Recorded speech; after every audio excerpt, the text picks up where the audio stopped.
Bienvenue pour l'histoire du soir. Installez-vous confortablement, éteignez toutes les lumières et j'insiste sur ce point. C'est comme ça que vous allez pouvoir bien vivre l'histoire. Likez, commentez, mais surtout, abonnez-vous et partagez pour qu'un maximum de personnes puissent voir cette histoire. Jingle.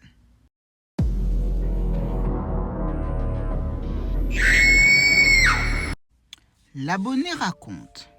Cette histoire s'est passée à Capesterre-Belle-Eau, en Guadeloupe, lorsque j'étais jeune.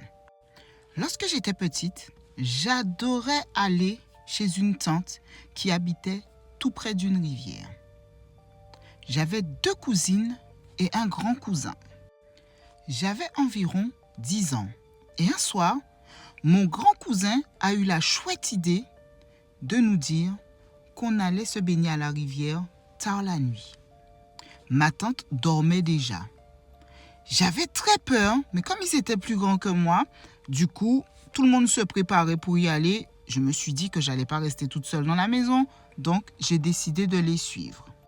Nous voilà donc partis pour la rivière, un soir de pleine lune, avec pour éclairage une seule et unique petite lampe très faible.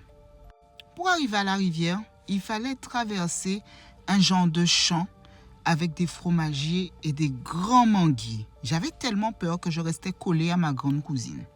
Dès qu'on arrive à la rivière, mon cousin s'est déshabillé, il a sauté dans l'eau. Moi, franchement, je raconte cette histoire, mais je revis encore le truc. J'avais tellement peur que j'ai décidé de rester sur le bord. À un moment, on décide de rentrer. Et tout d'un coup, on entend des aboiements de chiens. On a donc commencé à se dépêcher pour sortir de l'eau. Lorsque nous sommes sortis de l'eau, on a commencé à marcher un peu et on tombe sur un être humain sans tête. On suppose que c'était un homme à sa corpulence, le fait qu'il soit bien baraque. Ce truc tenait en laisse un gros chien noir. Lui-même était habillé en noir. Le chien était noir, le chien était baveux, le chien était haineux. Les yeux du chien étaient rouges, presque lumineux. Vraiment une horreur. Le chien était tenu en laisse, une laisse en grosse maille de fer. Son collier même, c'était un collier avec plein de pics. Le chien était affreux, le monsieur était effrayant. C'était vraiment laisse tomber. On était tous sous le choc, on le voyait tous les 4. Comme je restais qu'avec mes cousines, on a commencé à courir, à crier, à pleurer. On était paniqués, on courait pour rentrer à la maison. Et on ne s'est pas aperçu que mon cousin n'était pas derrière nous, n'était pas avec nous, n'était pas à côté de nous. Arrivé au niveau du fameux champ de fromager et de manguier, on s'aperçoit que ma tante, ma mère, d'autres cousins sont en train de nous chercher. On commence à tout raconter un peu en panique et tout. On est paniqué, on en pleure, on crie.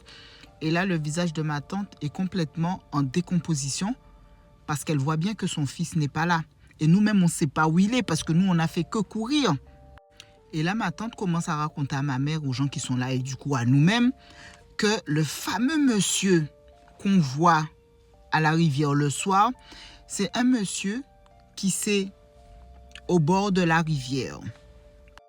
Elle explique aussi que depuis que le monsieur a mis fin à ses jours au bord de la rivière, beaucoup de personnes témoignent de ce personnage sans tête avec un chien, parce que le monsieur en question avait un chien aussi. Et du coup, en gros, dans le quartier, tout le monde est un peu au courant de ça. Elle nous a dit de rentrer. Elle a appelé ses frères et les frères, en fait, sont partis chercher mon cousin. Ils ont cherché mon cousin. Vers 5 h du matin, ils reviennent avec mon cousin et mon cousin est rempli de morsures de chien sur tout son corps. Cette histoire a créé beaucoup de traumatismes dans ma vie. Je ne la raconte pas parce que vous connaissez déjà les gens qui vous prennent pour des fous quand vous racontez des choses que vous n'avez pas vues. Parce que tant que les gens n'ont pas vu, ce sont les autres qui sont fous. Moi, en tout cas, ça m'a beaucoup marqué. Nous étions 4, nous l'avons tous vu. Et depuis ce jour-là, j'ai très peur de sortir la nuit, de conduire la nuit. En fait, la nuit pour moi, c'est vraiment un moment où j'ai la peur en moi.